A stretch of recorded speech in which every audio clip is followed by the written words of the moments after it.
الصلاة والسلام على سيدنا محمد سيد الأولين والآخرين وعلى آله وأصحابه أجمعين. ما بعد فأعوذ بالله من الشيطان الرجيم. بسم الله الرحمن الرحيم. يا أيها الذين آمنوا اذكروا الله ذكرا كثيرا وسبحوه بكرة وأصيلا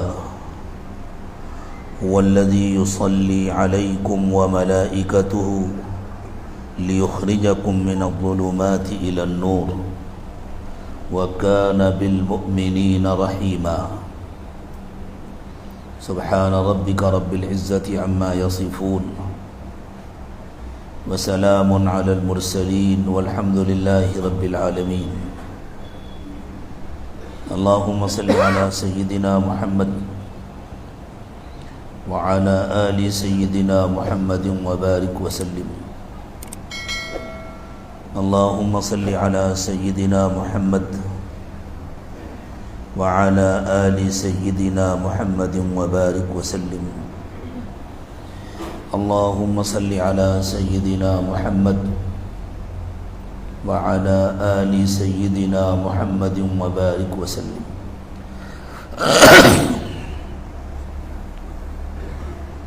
اس پوری کائنات کو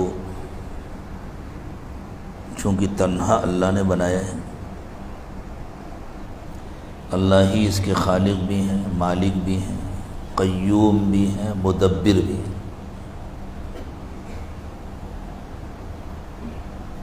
بسا اوقات انسان کوئی چیز بناتا ہے اور مالک نہیں ہوتا. جیسے آپ کسی سے اپنا مکان بنوائیں، کسی کنٹراکٹر سے، وہ بناتا تو ہے، شاید خالق کا لفظ استعمال کرنا تو مناسب نہیں ہوگا، لیکن اگر ہم صرف سمجھنے کے لیے استعمال کر لیں اس کو تو ہم کہہ سکتے ہیں وہ خالق ہے لیکن مالک نہیں ہے. اللہ کائنات کے خالق بھی ہیں، مالک بھی ہیں، اور بنانے کے بعد اللہ ہی خود سنبھالتے ہیں. کوئی پتا بھی نہیں ہل سکتا اللہ کی مرضی کے بغیر. ما تسقط من ورقۃ الا يعلمها ولا حبۃ، کوئی پتا بھی نہیں ہلتا.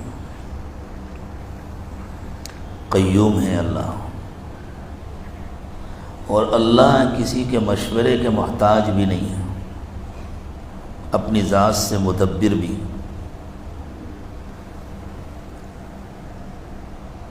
پوری کائنات کو اللہ نے ایک ہی ڈیزائن پر بنایا ہے، ذرے سے لے کر کے آفتاب تک. اب تک جتنی کائنات انسان کو معلوم ہو سکی ہے اس میں کہیں کوئی فرق نہیں ہے. جب انسانوں کو کائنات کے بارے میں کچھ نہیں معلوم تھا اس وقت اللہ تعالیٰ نے چیلنج کیا تھا. سورہ ملک جس کو نبی اکرم صلی اللہ علیہ وسلم رات میں سونے سے پہلے پابندی سے پڑھتے تھے، اور آپ نے بڑی تاکید فرمائی کہ اس کو پڑھا کرو، اس کی برکت سے عذاب قبر سے حفاظت ہوتی ہے. اس میں اللہ تعالیٰ نے موت و زندگی کا فلسفہ بیان کیا. پہلے جملے میں تبارک الذی بیدہ الملک وہو علی کل شیء قدیر الذی خلق الموت والحیاۃ لیبلوکم ایکم احسن عملا وہو العزیز الغفور الذی خلق 7 سماوات طباقا، ایک کے اوپر ایک 7 آسمان بنائے. ما تری فی خلق الرحمن من تفاوت،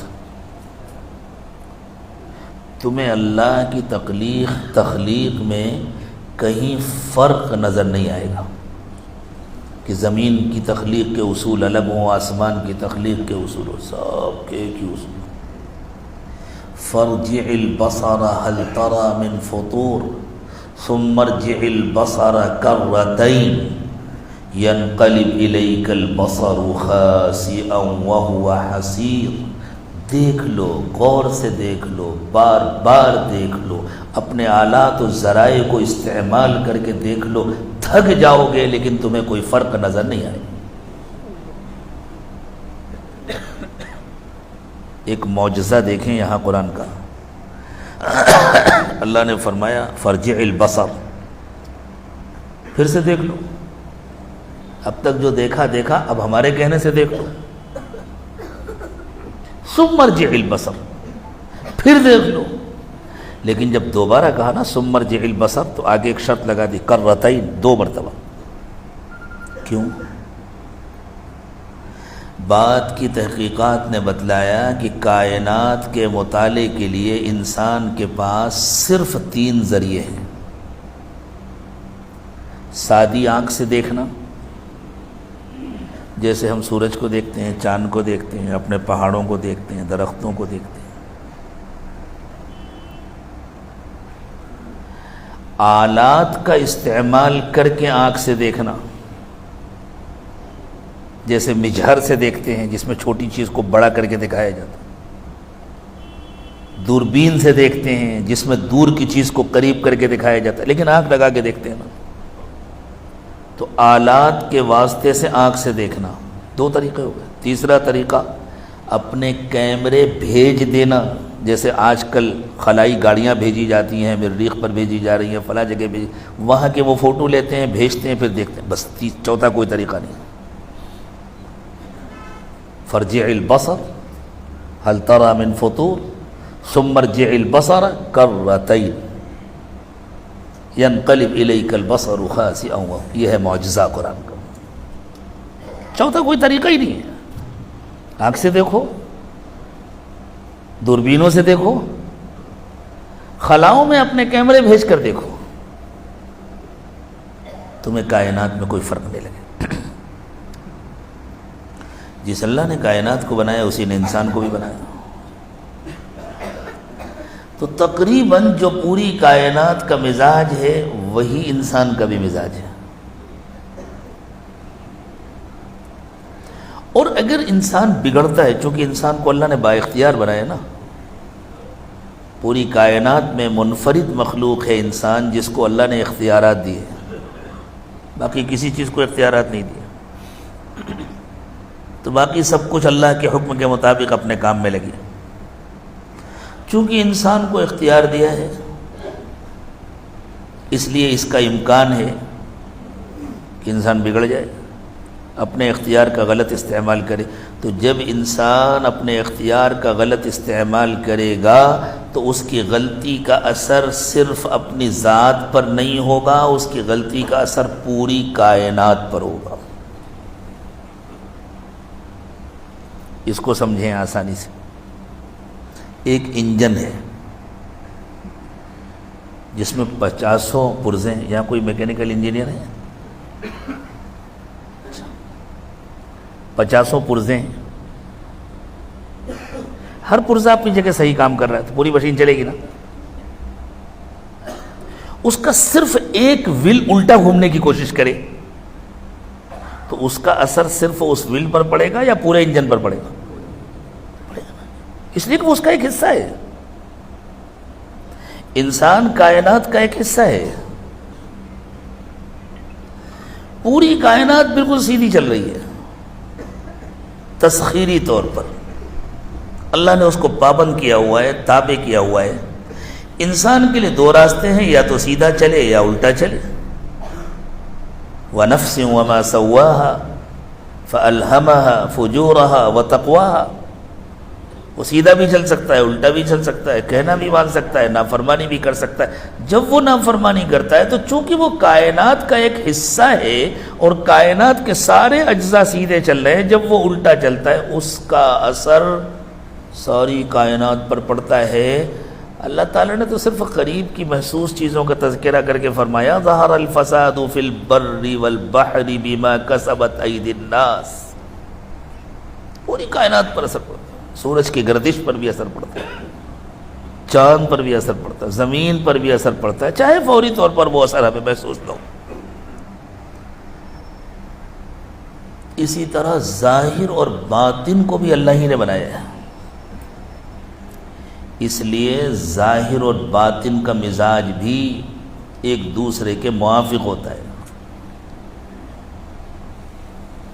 اسی لیے باطن کو سدھارنے کے لیے ضروری ہے کہ ظاہر کی بھی اصلاح کی جائے، اور ظاہر کی اصلاح کے لیے ضروری ہے کہ باطن کی بھی اصلاح کی جائے، دونوں کا آپس میں جوڑا جائے.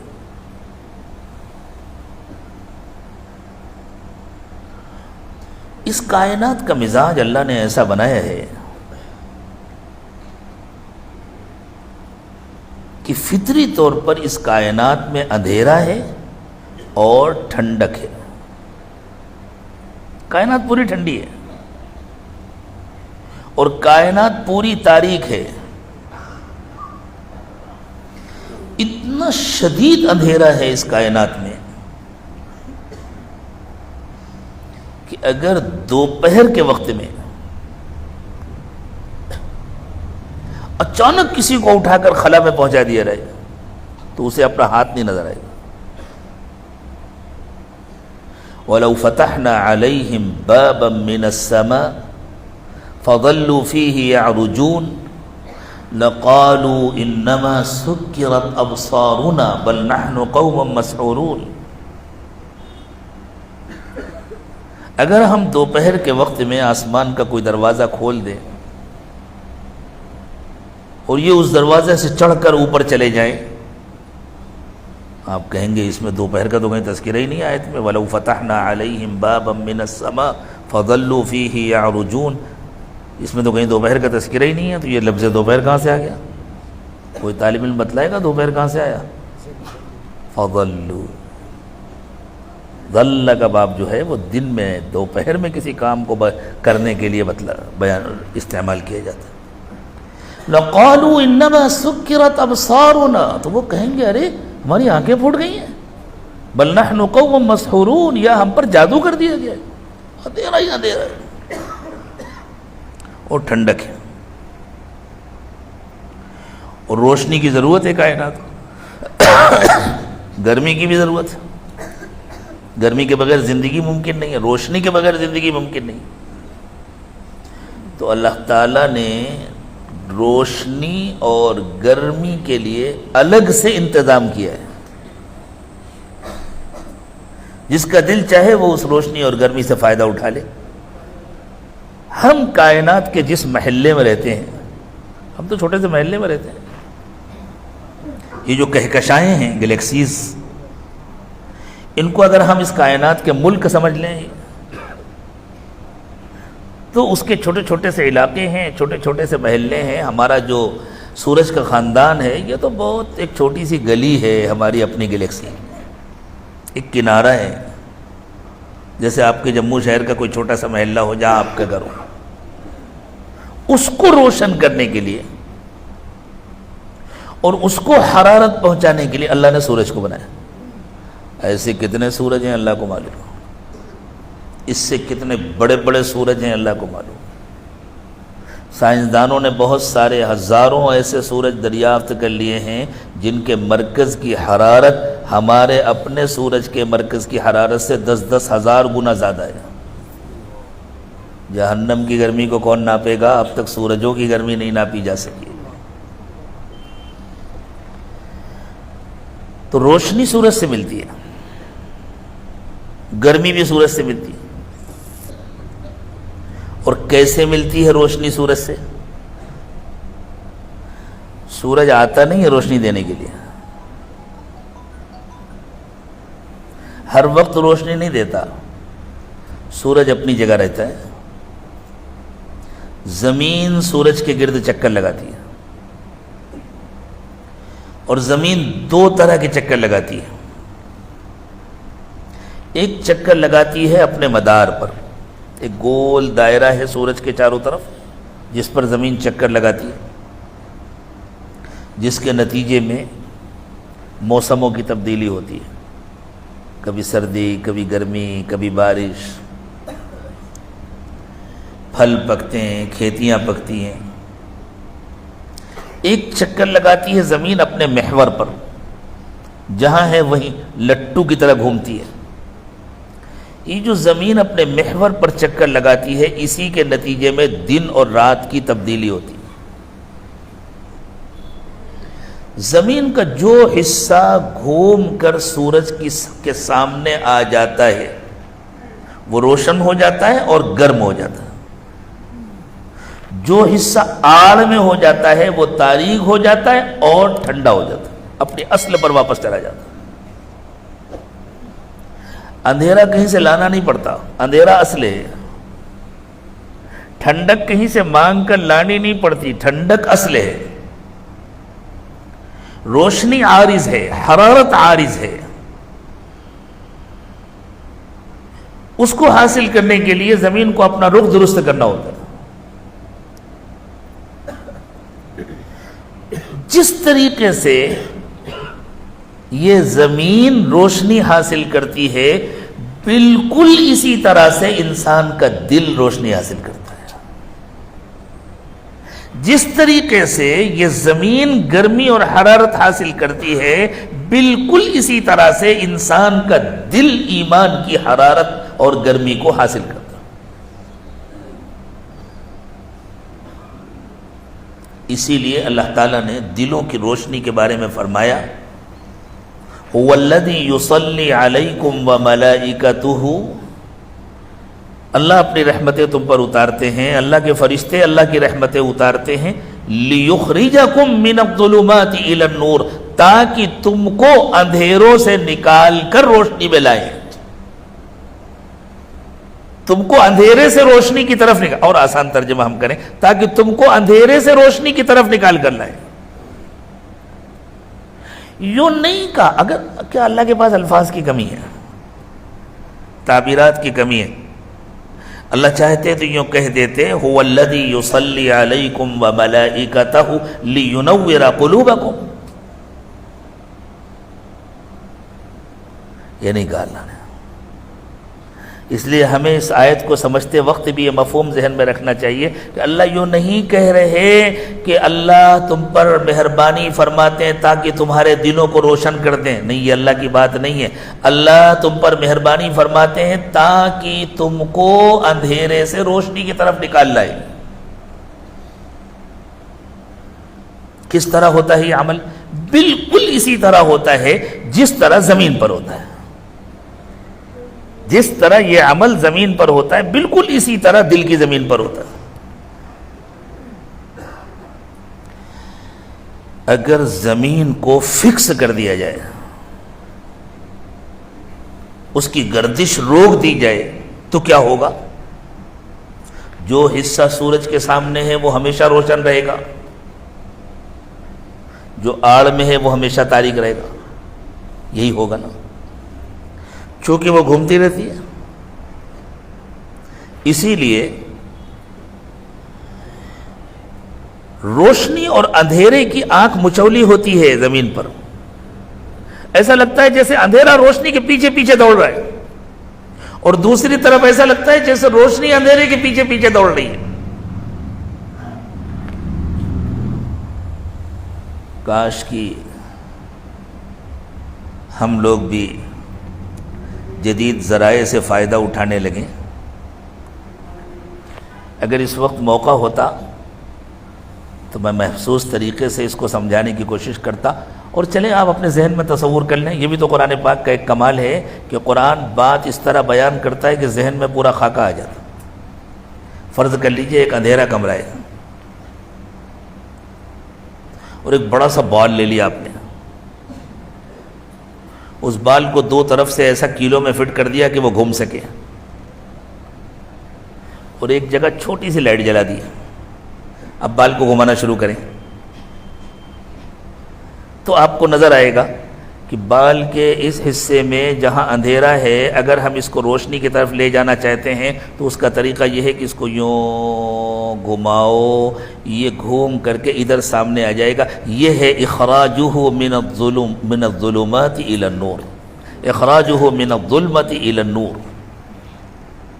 کہ اس کو نکال کر لے جا رہے ہیں اندھیرے سے روشنی کی طرف، یوں نکال کر لے جا رہے ہیں، خود بخود جیسے یہ میرے ہاتھ کے اوپر جیسے اس کا سایہ پڑ رہا ہے ایسے وہ اس میں روشنی آ رہی ہے۔ جس طرح زمین گھومتی رہتی ہے، دلوں کا بھی یہی حال ہے، یہ گھوم جاتے ہیں، یہ پلٹ جاتے ہیں، لیکن اب فرق ہوا زمین کے سلسلے میں یہی مطلوب ہے کہ وہ گھومتی رہے، اس لیے کہ زمین کے لیے روشنی بھی مفید ہے، اندھیرا بھی مفید ہے۔ یہ نقطہ ذرا غور سے سمجھنے کا ہے، زمین کے لیے روشنی بھی مفید ہے، اندھیرا بھی مفید ہے۔ وَجَعَلْنَا اللَّيْلَ لِبَاسًا، رات کو اللہ نے آرام کے لیے بنایا، تو زمین میں اندھیرے کی بھی ضرورت ہے، رات کی بھی ضرورت ہے۔ وَجَعَلْنَا النَّهَارَ مَعَاشًا، اور دن کو اللہ نے کام کے لیے بنایا تو دن کی بھی ضرورت ہے۔ اس لیے زمین کے سلسلے میں تو یہی مطلوب ہے کہ یہ گھومتی رہے، دلوں کے سلسلے میں یہ مطلوب ہے کہ یہ ہمیشہ روشن رہیں، اس لیے کہ دلوں کے سلسلے میں دلوں کے لیے روشنی ہی مفید ہے، تاریکی مفید نہیں ہے۔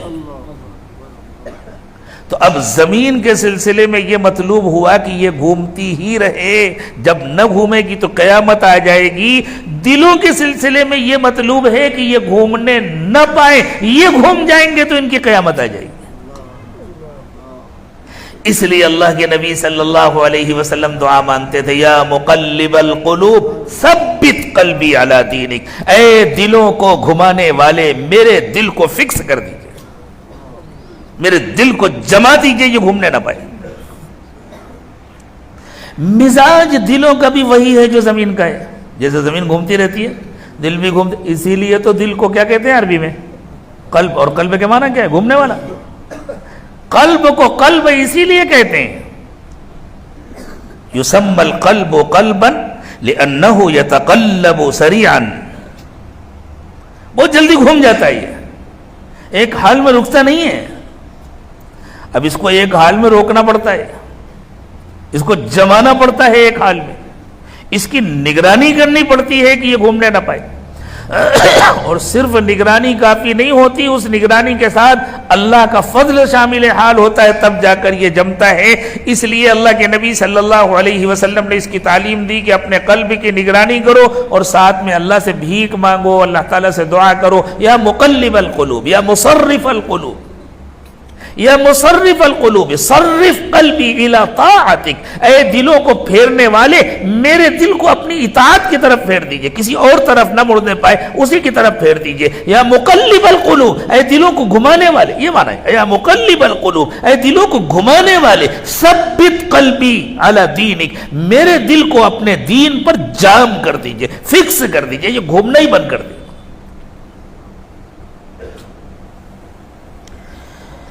اس طرح اللہ تعالیٰ نے دلوں کو روشنی دینے کا انتظام کیا۔ اب اللہ کہتے ہیں دلوں کو فکس کرنے کا طریقہ کیا ہے؟ یہ تمہاری ضرورت ہے، زمین فکس نہ ہونے پائے، یہ زمین کی ضرورت ہے، دل فکس ہو جائے، جم جائے، رک جائے ایک حال میں، یہ تمہاری ضرورت ہے۔ یہ ضرورت کیسے پوری ہوگی؟ اس ضرورت کو اللہ ہی پوری کر سکتے ہیں، اس لیے کہ دل کو بنایا اللہ نے، اور اللہ تعالیٰ نے بغیر کسی احتیاج کے، بغیر کسی مجبوری کے، اپنی حکمت بالغہ سے، اپنی قدرت سے، اپنی منشا سے مختلف کاموں کے لیے فرشتوں کو مقرر کر رکھا ہے تاکہ اللہ تعالیٰ اپنی بادشاہی ظاہر فرمائے۔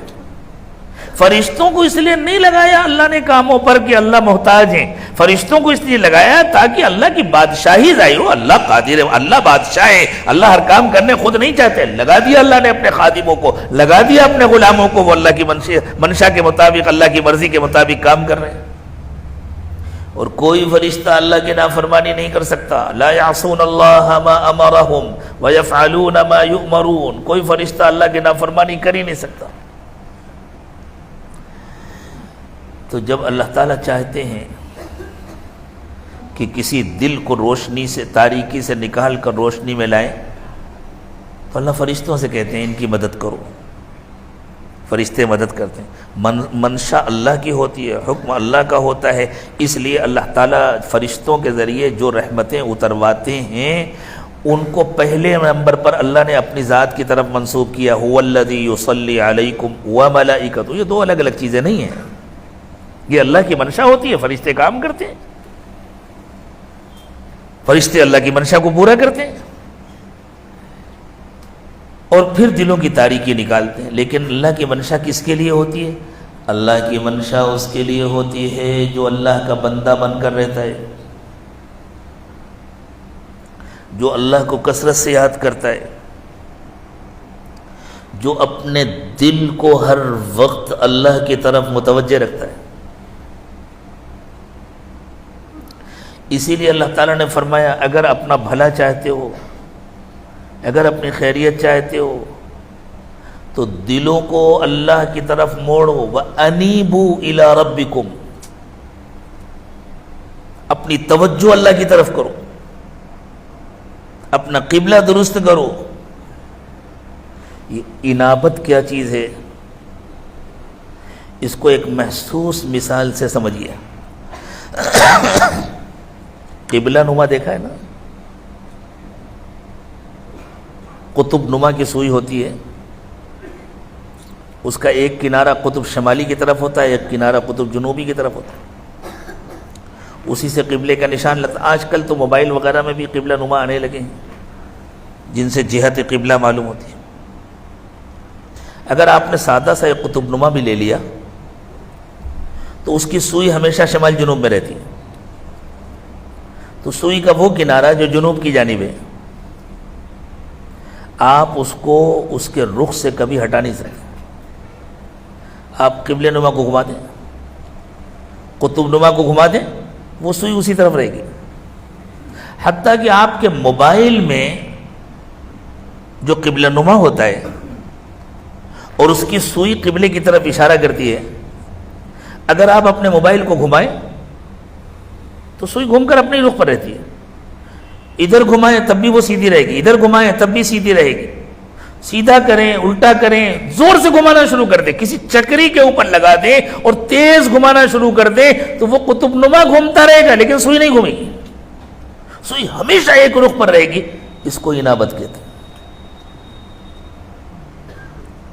اللہ یہ چاہتے ہیں کہ ہمارے دلوں کا رخ ہر وقت اللہ کی جانب ہو. ہم سو رہے ہوں، جاگ رہے ہوں، کھا پی رہے ہوں، بات چیت کر رہے ہوں، نماز میں ہوں، مسجد میں ہوں، بازار میں ہوں، گھر میں ہوں، اہل و عیال کے ساتھ ہوں، کبھی خوشی کی حالت میں ہوں، کبھی ناگواری کی حالت میں ہوں، کسی بھی حال میں ہوں، ہمارے دل کا رخ اللہ کی جانب رہے. ایسے قلب کو قلب منیب کہتے ہیں. قلب میں انابت کی یہ کیفیت کیسے پیدا ہوگی؟ اس لیے کہ قلب جب ہر وقت اللہ کی طرف متوجہ رہے گا تبھی تو نور ملے گا. اللہ نور السماوات والارض، روشنی تو اللہ کی طرف سے آتی ہے نا. قلب کو انابت کی یہ کیفیت نصیب ہوگی کثرت ذکر کے ذریعے. کوئی دنیا کو اللہ نے دارالاسباب بنایا نا،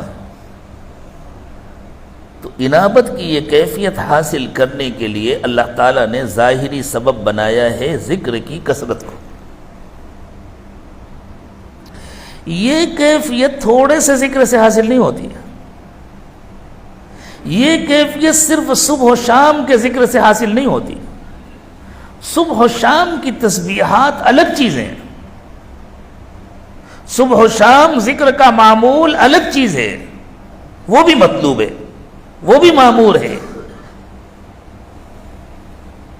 کثرت ذکر الگ چیز ہے. کثرت ذکر کا مطلب یہ ہے کہ دل کی غفلت ختم ہو جائے. اس طرح دل اللہ کی طرف متوجہ ہو جائے کہ ایسا لگے کہ اب یہ کبھی غافل ہو ہی نہیں سکتا. نیند کی حالت جو غفلت کی حالت ہے اس میں بھی دل غافل نہ ہونے پر. امام الذاکرین ہے، سید الذاکرین ہے، قدوۃ الذاکرین ہے امام الانبیاء محمد الرسول اللہ صلی اللہ علیہ وسلم. کسی صفت میں بھی کسی انسان کو آپ کے جیسا مقام نہیں مل سکتا. ذکر میں بھی آپ کا جو بلند مقام ہے وہاں تک تو کوئی نہیں پہنچ سکتا. جو بھی رہے گا آپ کے پیچھے پیچھے رہے گا. تو آپ نے اپنے بارے میں یہ ارشاد فرما کر امت کو سبق دیا کہ تم بھی یہ نعمت حاصل کرنے کی کوشش کرو. فرمایا تنام عینای ولا ینام قلبی، میری آنکھیں سوتی ہیں میرا دل نہیں سوتا ہے. یعنی نیند کی حالت میں بھی میرا دل اللہ کی طرف متوجہ رہتا ہے، میرا دل اللہ سے لگا رہتا ہے. یہ دل کا مزاج بن جاتا ہے، ہر وقت دل اللہ کو یاد کرنے لگے. یہ ہے کثرت ذکر، اور یہی کثرت ذکر مطلوب ہے. آپ دیکھیں قرآن پاک میں جتنے احکام ہیں، جتنے اوامر ہیں، ان میں کہیں بھی کثرت کی شرط نہیں لگائی گئی. یوں نہیں کہا گیا اقیموا الصلاۃ کثیرا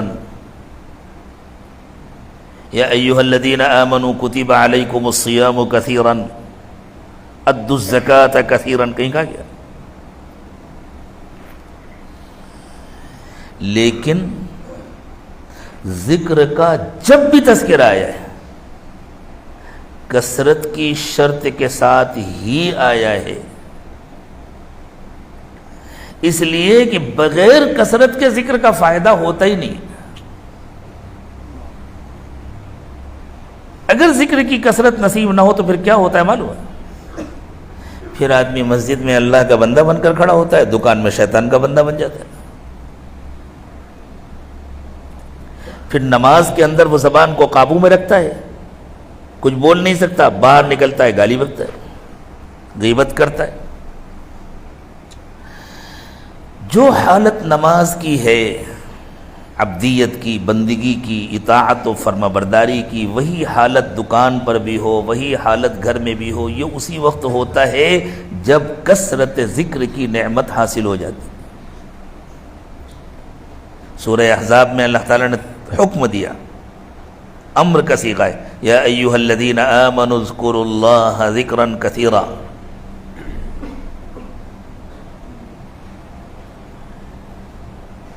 اور اسی صورت میں غالباً اللہ تعالیٰ نے ایمان والوں کی صفات بیان فرمائی.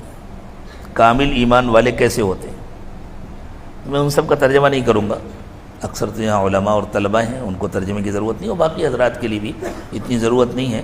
میں اشارہ کروں گا، اس سے آپ محسوس کر لیں گے. الگ الگ صفات ہیں، آپ دیکھیں. ان المسلمین والمسلمات، کیا معنی ان المسلمین والمسلمات؟ ان الذین اسلموا وجوہہم وانفسہم للہ. ایمان اپنے کو حوالے کر دینے والے مرد اور عورتیں. ان المسلمین والمسلمات والمؤمنین والمؤمنات والقانتین والقانتات والصادقین والصادقات والصابرین والصابرات والخاشعین والخاشعات والمتصدقین والمتصدقات والصائمین والصائمات والحافظین فروجہم والحافظات والذاکرین اللہ کثیرا والذاکرات. اللہ کسی صفت کے ساتھ کثرت کا تذکرہ نہیں ہے، اور جب ذکر کا تذکرہ آیا تو کثیرن کی شرط لگا دی گئی. والذاکرین اللہ کثیرا والذاکرات. اللہ چاہتے تو جیسے دوسری صفات ذکر فرمائی ویسے ہی کہہ دیتے والذاکرین اللہ والذاکرات، اور اللہ کو یاد کرنے والے. نہیں، تھوڑا سا یاد کرنے والوں کا کام نہیں بنے گا، کثرت سے اللہ کو یاد کرنے والے.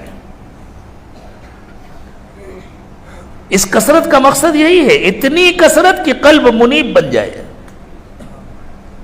اتنی کثرت کہ قلب کسی اور طرف توجہ ہی نہ کرنے پائے. جب یہ قلب منیب بن جاتا ہے تو اللہ قلب کو روشن کر دیتے ہیں. اب اگلی بات سمجھو، یہ روشنی آتی کہاں سے؟ ترتیب کیا ہوتی ہے اس روشنی کی؟ ابھی آپ کی مسجد روشن ہے نا، کہاں سے آ رہی روشنی؟ مجھے بھی کوئی بتلانے کی بات ہے، کہاں سے آ رہی روشنی؟ سورج سے آ رہی نا. روشنی کا مصدر تو سورج ہے. قرآن سے پوچھیں روشنی سورج سے ہوتی ہے یا کہیں اور سے ہوتی ہے؟ قرآن کہتا ہے شرک مت کرو، روشنی سورج سے نہیں ہوتی، روشنی اللہ کی ذات سے ہوتی ہے. اللہ نور السماوات والارض، زمین اور آسمان کی ساری روشنی اللہ سے. تو کیا سورج سے روشنی آ رہی ہے کہنا شرک ہے؟ سورج سے تو آ رہی نا، لیکن یہ عقیدہ کہ سورج اپنی ذات سے روشنی دے رہا ہے، یہ شرک ہے۔ سورج مؤثر نہیں ہے اپنی ذات سے، سورج تابع ہے، سورج بندہ ہے، سورج عبد ہے، سورج محکوم ہے، لیکن چونکہ دنیا دار الاسباب ہے اس لیے اللہ تعالیٰ نے سورج کو روشنی کا ظاہری ذریعہ بنایا ہے۔ جس کو بھی اللہ سے روشنی چاہیے اسے لینا ہوگا سورج سے۔ یہ بات سمجھ میں آ گئی نا؟ جس طرح باہر کی دنیا کے لیے اللہ نے روشنی کا ظاہری ذریعہ سورج کو بنایا ہے، چونکہ پوری کائنات کا مزاج ایک ہی ہے، جو باہر کا مزاج ہے وہی انسان کے اندر کا بھی مزاج۔ انسان جو ہے نا وہ پوری کائنات کا گویا ایک نمائندہ ہے۔ دارالعلوم دیوبند کے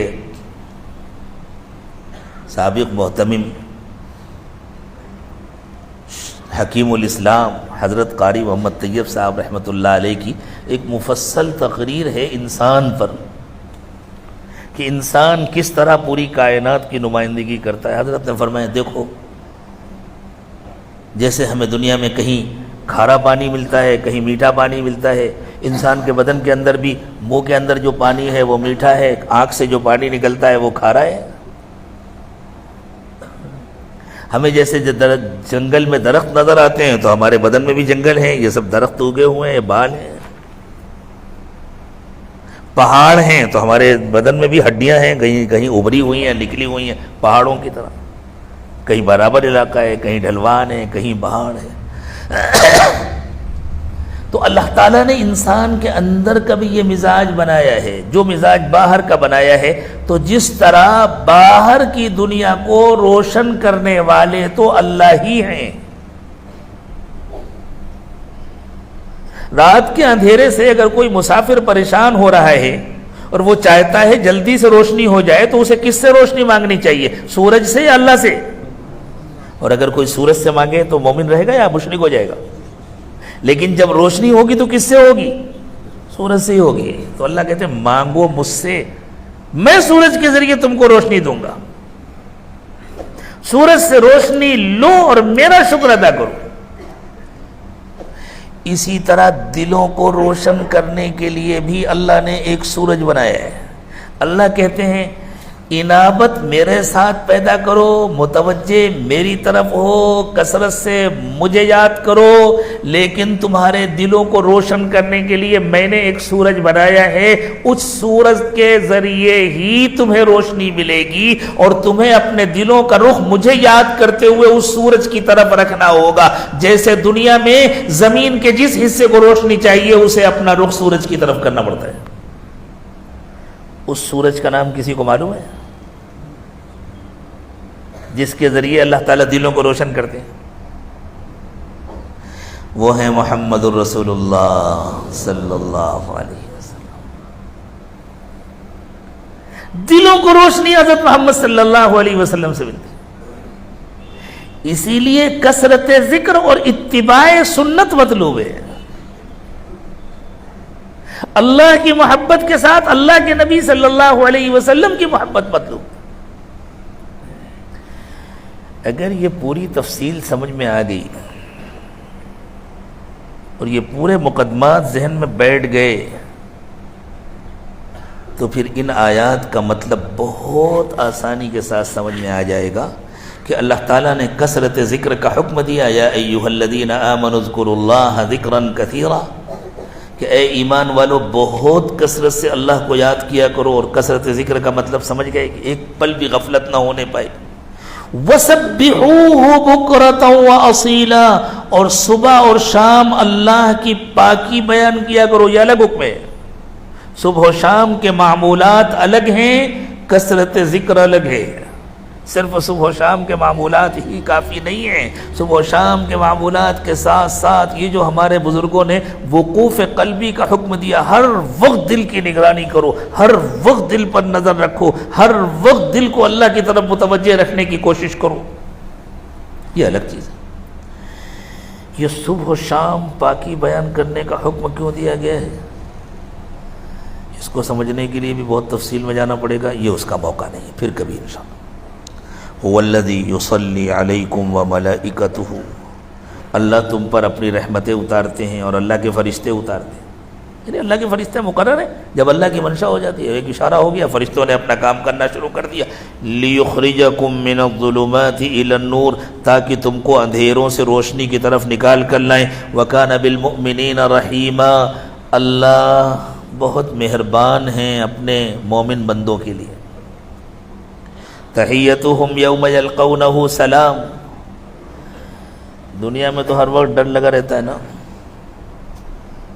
جس طرح ایک آدمی جنگل میں گیا تو اسے ڈر لگا رہتا ہے کہیں شیر نہ آ جائے، کہیں چیتا نہ آ جائے، کہیں کوئی سانپ نہ نکل آئے۔ اچھا 2 کلومیٹر تک چلتا رہا اور کوئی شیر نہیں آیا، کوئی چیتا نہیں آیا، کوئی سانپ نہیں ملا، تو اس کی کیا گارنٹی ہے کہ آگے بھی نہیں ملے گا؟ جب تک وہاں سے واپس نہیں آ جاتا اس وقت تک ڈر لگا رہتا ہے نا، کہیں بھی ہو سکتا ہے، کسی بھی جگہ سانپ مل سکتا ہے، کسی بھی جگہ کوئی درندہ مل سکتا ہے، کسی بھی جگہ کوئی چور اچکا مل سکتا ہے، ہر وقت ڈر لگا رہتا ہے نا۔ اب جب وہاں سے نکل کر کے اپنے گھر میں آ گیا، دروازہ بند کر لیا، اب کسی حد تک محفوظ ہو گیا، ڈر ختم ہو گیا، تو اللہ فرماتے ہیں دنیا میں تو ہر وقت ڈر لگا ہوا ہے چور کا، وہ شیطان ہے، دنیا میں ہر وقت ڈر لگا ہوا ہے کہیں دل پلٹ نہ جائے۔ جب اللہ کے نبی صلی اللہ علیہ وسلم جو معصوم ہیں، معصوموں کے امام و سردار ہیں، وہ روزانہ رو رو کر اللہ تعالیٰ سے یہ مانگتے تھے یا مقلب القلوب ثبت قلبی علی دینک، تو پھر ہمیں اور آپ کو کتنا ڈرنا چاہیے؟ یہاں تو ڈر ہی ڈرے گا۔ اب ایک آدمی زندگی بھر ڈرتا رہا اور اللہ کے حکم پر عمل کرتا رہا اور اللہ تعالیٰ کا مستقل فضل اس پر اترتا رہا اور اللہ نے اس کو بچا کر کے رکھا، اس کا دل پلٹنے نہیں پایا، اس کے دل میں غفلت نہیں ہونے پائی، شیطان اس پر کوئی ڈورا نہیں ڈالنے پایا، شیطان اس کے دل میں کوئی وسوسہ نہیں ڈالنے پایا، اور اسی طرح زندگی مکمل ہو گئی، تو ڈر تو آخری سانس تک باقی تھا۔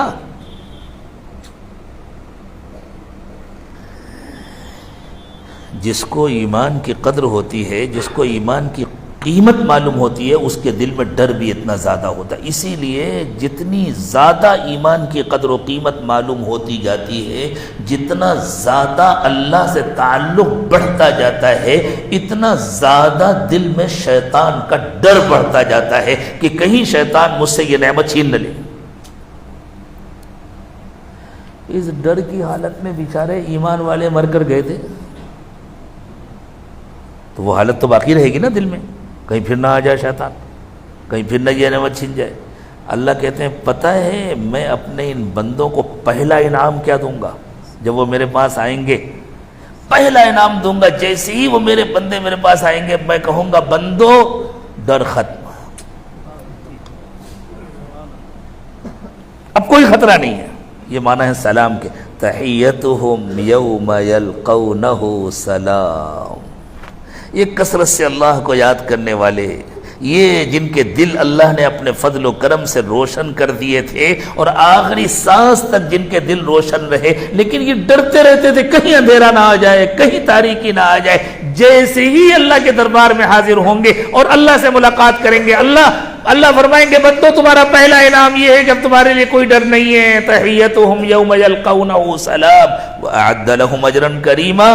اور اس کے علاوہ تو اللہ نے بھی بہت انعامات رکھے ہیں ان کے لیے، اب چلے جاؤ جنت میں، کوئی ڈر نہیں، اب جاؤ کھاؤ پیو مست رہو، اب یہ ڈر دل سے نکال دو کہ کبھی تمہارا دل پلٹے گا، اب کبھی نہیں پلٹے گا۔ لیکن یہاں تو ہے نا یہ ڈر، تو پھر یہاں ہمیں اپنے دل کو پکڑ کے رکھنا پڑے گا، مستقل سورج کی سمت رکھنا پڑے گا۔ وہ سورج کیا ہے؟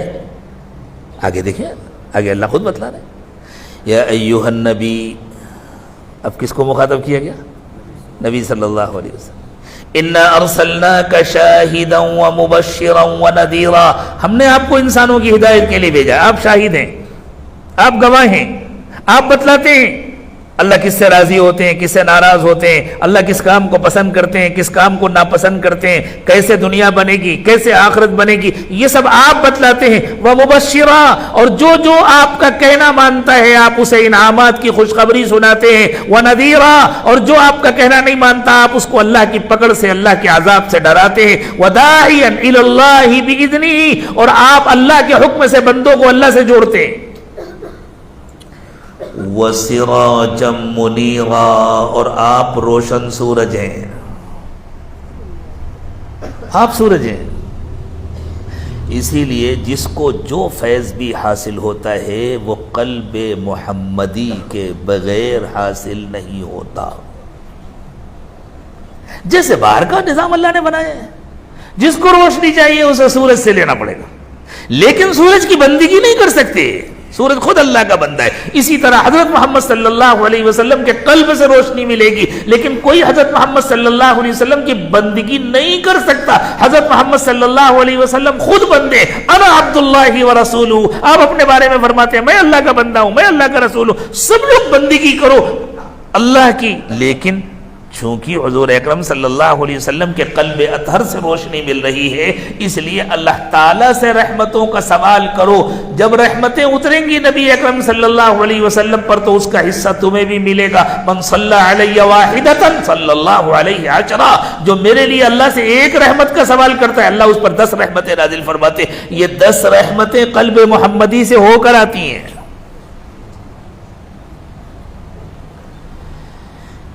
تو اللہ تعالیٰ نے یہ نظام بنایا ہے کائنات کا، اس کے لیے ضروری ہے کہ ہم کثرت ذکر کو سیکھیں، کثرت ذکر کو اپنی زندگی کا حصہ بنائیں۔ یہ کثرت ذکر حاصل نہیں ہوتا کسی شیخ کامل سے جڑے بغیر، کسی سنبھالنے والے کی ضرورت ہوتی۔ یہاں تو اکثر لوگ ماشاءاللہ مشائخ سے جڑے ہوئے ہیں، اللہ سب کو اپنے اپنے مشائخ کی قدر کرنے کی توفیق عطا فرمائے۔ یہ سارے مشائخ مختلف جہتوں سے نبی پاک صلی اللہ علیہ وسلم سے جڑے ہوئے ہیں، اور نبی پاک صلی اللہ علیہ وسلم کے قلب اطہر پر جو بھی رحمتیں آتی ہیں وہ پروردگار عالم کی طرف جانب سے آتی ہیں، اللہ تعالیٰ اتارتے ہیں۔ اسی لیے اللہ نے فرمایا ان اللہ وملائکتہ یصلون علی النبی، اللہ اور اللہ کے فرشتے نبی پر رحمتیں اتارتے ہیں۔ یا ایھا الذین آمنوا صلوا علیہ وسلموا تسلیما، اے ایمان والو تم بھی صلاۃ و سلام کا نذرانہ پیش کیا کرو۔ جب تم صلاۃ و سلام کا نذرانہ پیش کرو گے اور اللہ سے دعا کرو گے کہ اللہ ہماری طرف سے صلاۃ و سلام اتار دیجئے حضرت محمد صلی اللہ علیہ وسلم پر، تو وہ جو رحمتیں مسلسل اتر رہی ہیں حضور اکرم صلی اللہ علیہ وسلم پر، ان رحمتوں کا کچھ حصہ تم کو مل جائے گا۔ اس کو آسانی کے ساتھ سمجھیں، ٹانکی میں پانی آ رہا ہے، اب آپ کو ٹانکی سے پانی چاہیے تو کیا کرنا ہے؟ اپنا نل لے جا کر جوڑ لیجئے، نل تو آپ کو لے جانا ہے نا نیچے سے، آپ اپنا نل لے جا کر کے جوڑ لیجئے، جیسے ہی جوڑ لیا ٹانکی سے پانی آنا شروع ہو جائے گا۔ ایسے اللہ تعالیٰ سمجھا رہے ہیں دیکھو رحمتیں مسلسل اتر رہی ہیں قلب محمدی میں، اپنے قلب کو حضرت محمد صلی اللہ علیہ وسلم کے قلب سے جوڑ لو، تم پر بھی رحمتیں اترنی شروع ہو۔ گہرا فلسفہ ہوتا ہے قرآن پاک میں، اللہ ہمیں اس کو سمجھنے کی توفیق عطا فرمائے، اللہ ہم کو کثرت سے ذکر کرنے کی توفیق عطا فرمائے، اللہ سنتوں کا کامل اتباع نصیب فرمائے۔ ایک پل کی تاریکی اور ایک پل کی غفلت سے بھی ہمیں ڈر لگنے لگے، قلب ہر وقت اللہ کی طرف متوجہ رہے اور زندگی مکمل سنتوں سے سجی ہو، اور زندگی اللہ کی محبت سے اور اللہ کے نبی صلی اللہ علیہ وسلم کی محبت سے آباد ہو، قلب لبریز ہو اللہ اور اللہ کے رسول کی محبت سے۔ پھر دیکھیں اللہ کی کیسی رحمتیں آتی ہیں، کیسی برکتیں آتی ہیں۔ پھر تو اللہ تعالیٰ ہر ایمان والے کے دل کو ایک سورج بنا دیتے ہیں، چراغ بن جاتے ہیں یہ دل۔ اور یہ بات یہ عاجز اپنی طرف سے نہیں کہہ رہا، اللہ کے رسول صلی اللہ علیہ وسلم نے اللہ کے نیک اور مقبول بندوں کا تذکرہ کیا تو ارشاد فرمایا قلوبہم مصابیح الہدا، یہ ایسے لوگ ہیں جن کے دل ہدایت کے چراغ بن جاتے ہیں۔ آج دنیا میں جتنے مسائل ہیں نا وہ سب اندھیرے کی وجہ سے، وہ سب تاریکی کی وجہ سے۔ شیطان کو حملہ کرنے کا موقع بھی اسی لیے مل رہا ہے کہ اندھیرا ہے۔ جیسے رات کے اندھیرے میں چور حملہ کرتے ہیں، جیسے رات کے اندھیرے میں جنگل کے درندے اور جنگل کے سانپ بچھو باہر نکل آتے ہیں، اسی طرح اندھیرے کی وجہ سے شیطان کو موقع ملا ہوا ہے۔ اس دنیا کا علاج روشنی ہے۔ باہر کی دنیا میں روشنی سورج سے ہوتی ہے، دلوں کی دنیا میں روشنی قلوب سے ہوتی ہے۔ اور یہ اللہ کے نبی صلی اللہ علیہ وسلم نے بتلا دیا کہ اصل روشنی تو ملتی ہے حضرت محمد صلی اللہ علیہ وسلم کے قلب اطہر سے، لیکن وہ انسانوں تک پہنچتی ہے اللہ کے نیک اور مقبول بندوں کے ذریعے جن کے قلوب حضور اکرم صلی اللہ علیہ وسلم کے قلب سے جڑے ہوتے ہیں کثرت ذکر اور اتباع سنت کے نتیجے میں، تو پھر ان کے قلوب ہدایت کے چراغ بن جاتے ہیں۔ قلوبہم مصابیح الہدی، اس پورے مجمع کے قلوب کو اللہ تعالیٰ پورے علاقے کے لیے ہدایت کے چراغ بناتے ہیں۔ اس کے لیے میرے دوستو ہمیں یہ طے کرنا پڑے گا، اب ہم جان بوجھ کر اللہ کی نافرمانی نہیں کریں گے۔ اب ہم جان بوجھ کر ایک پل بھی غافل نہیں رہیں گے، ہر وقت اللہ کو یاد کرنے کی کوشش کریں گے اور دیر دیر تک اللہ کی یاد میں بیٹھا کریں گے، تاکہ ہمارے لیے ہر وقت چلتے پھرتے اٹھتے بیٹھتے اللہ کو یاد رکھنا، اللہ کو یاد کرنا آسان ہو جائے، اور کوئی کام سنت کے خلاف نہیں کریں گے انشاءاللہ۔ سنت ہمارا فیشن بن جائے۔ فیشن ہوتا نا، آدمی کی پسند ہوتی ہے نا، یہ چاہیے یہ چاہیے۔ خود اللہ کے نبی صلی اللہ علیہ وسلم نے ارشاد فرمایا لا یؤمن احدکم حتی یکون ہواہ تبعا لما جئت بہ۔ ہوا خواہشات کو کہتے ہیں، جس کو ہم اپنی زبان میں فیشن کہتے ہیں، جس کا سادہ سا مفہوم یہ ہے جب تک میری سنتیں لوگوں کی پسند نہ بن جائیں، لوگوں کی خواہش نہ بن جائیں، جب تک میرا طریقہ لوگوں کا فیشن نہ بن جائے، اس وقت تک ایمان کی ہوا بھی نہیں لگتی۔ اب کوشش کریں گے نا انشاءاللہ اس کی۔ حضور اکرم صلی اللہ علیہ وسلم کو اپنا آئیڈیل بنائیں گے، اپنا نمونہ بنائیں گے، اور کثرت سے اللہ کو یاد کریں گے۔ اب تک جو کوتاہیاں ہوئی ہم ابھی توبہ کرنے گے، اللہ توبہ کو قبول فرماتے ہیں، معاف فرماتے ہیں بندوں کو، بندیوں کو، اور آئندہ کے لیے عہد کر لیں۔ اس کے بعد بھی اگر شیطان کوئی غلطی کرا دے ہم سے، پھر توبہ کر لیں۔ شیطان اگر اپنے کام سے باز نہ آئے، ہم بھی توبہ سے باز نہ آئے۔ شیطان بار بار گناہ کرائے، ہم بار بار توبہ کریں۔ ہمارے بزرگوں نے فرمایا یہ بھی استقامت کا ایک حصہ ہے کہ شیطان اپنے کام سے باز نہیں آتا، بندہ اپنے کام سے باز نہیں آتا، وہ گرانے سے باز نہیں آتا، بندہ اٹھنے سے باز نہیں آتا۔ تو 100 مرتبہ گراتے میں پھر کھڑا ہو جاؤں گا، پھر گراتے میں پھر کپڑے جھاڑ کے صاف کر کے کھڑا ہو جاؤں گا، میں تو چلوں گا، میں تو اسی راستے پر چلوں گا، میں تو بار بار چلتا رہوں گا، اسی راستے پر چلتا رہوں گا۔ تو قیامت کے دن اللہ تعالیٰ فرمائیں گے فرشتوں سے میں نے تو اپنے بندے کو استقامت نصیب فرمائی تھی، میرے بندے کو تو استقامت کی نعمت حاصل تھی، شیطان بار بار گراتا تھا، ایک کام کرو، میرا بندہ تو شیطان کا کہنا ماننا نہیں چاہتا تھا، یہ نالائق بار بار اس کو گرا دیا کرتا تھا، اس کے سارے گناہوں کی سزا شیطان کو دو، اس کو جنت میں بھیج دو۔ اتنا بڑا انعام چاہیے نا ہم سب کو، میری بھی ضرورت ہے، آپ کی بھی ضرورت ہے، اس لیے بالکل سچے ارادے سے ہم سب توبہ کریں۔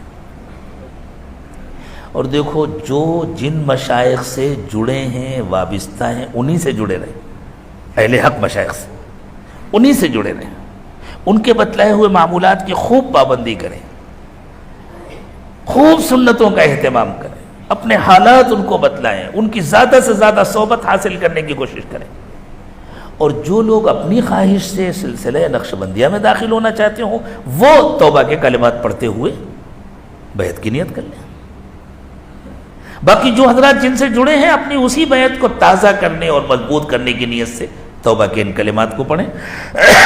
بسم اللہ الرحمن الرحیم، لا الہ الا اللہ محمد الرسول اللہ صلی اللہ علیہ وسلم، آمنت باللہ وملائکتہ وکتبہ ورسلہ والیوم الآخر والقدر خیرہ وشرہ من اللہ تعالی والبعث بعد الموت آمنت باللہ کما ہوا بأسمائه وصفاته وقبلت جميع أحكامه أشهد أن لا إله